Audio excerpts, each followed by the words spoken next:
Ah, this image is brought to you by Christian. He made this with me in mind. Um,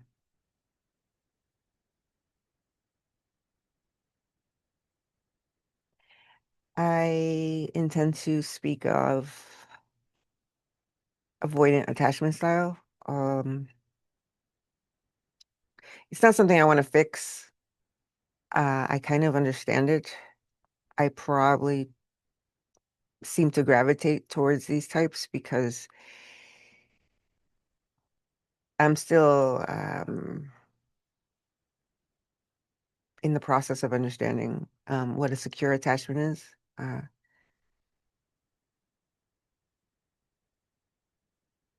And this practice helps.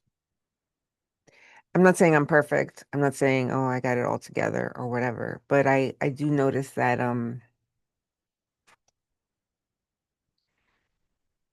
this is a pattern of mine. And even if someone who is securely attached would probably pursue me now, and I've been through that. I've been through that. I found myself smothered, so I'm sure I have a touch of it. However, the men that have approached me that kind of seem securely attached, they have their own agendas. So I don't think anyone is perfect. Um, After your mid 30s, in my opinion, a lot of people have baggage, whether it's old relationships or parental issues, uh, being smothered by others. I know that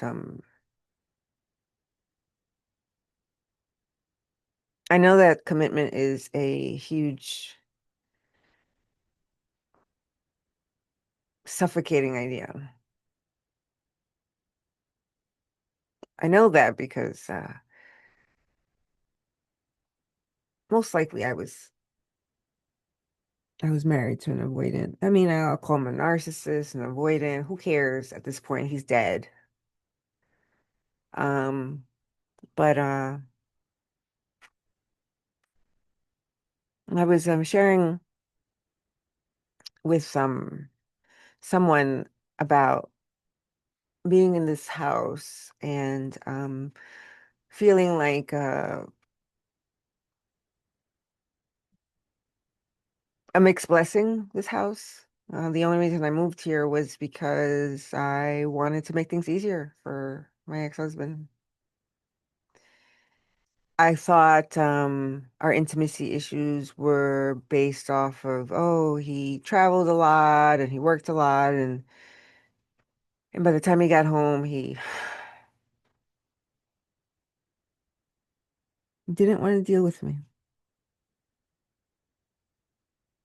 And before I moved here, I I took things personally. He didn't touch me. He didn't care to check on me or to. Anyway, I ran into some text that was sent to him from a woman, and while I was cleaning up, and our condo was already under contract. This house was under contract, and I couldn't back out. I just couldn't. And he begged me, and he gave me crocodile tears. He begged me that it was going to be better. There were slivers of it, but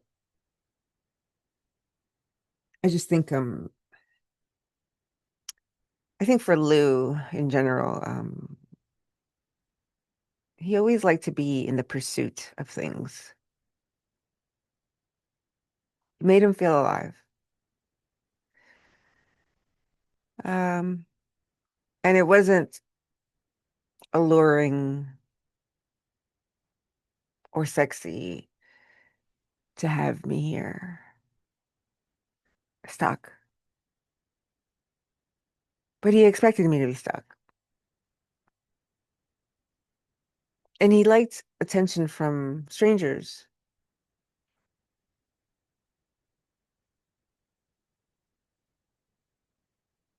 I guess as strangers, yeah, I mean, they don't know your habits, your hygienic habits.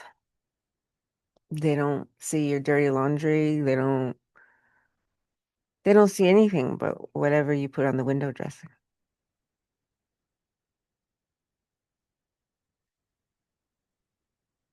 I learned a lot there and I grew exponentially.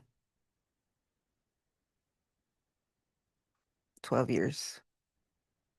12 years. Okay, let me share something and I'll close this out about avoidance.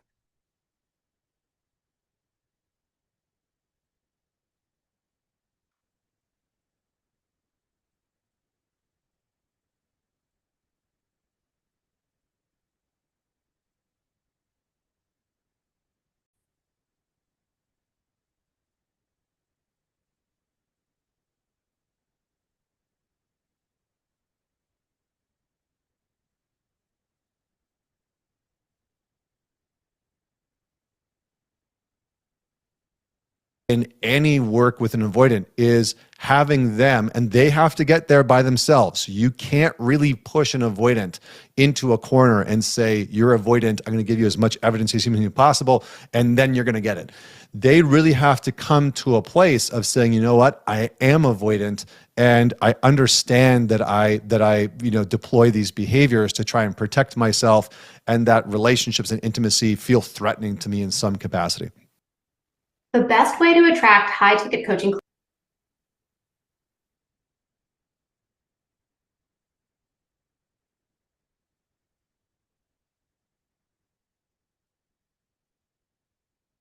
Um, that was man talks, one word, man talks. Don't put up with this form from an avoidant and what to do. Excuse me. Hiccup.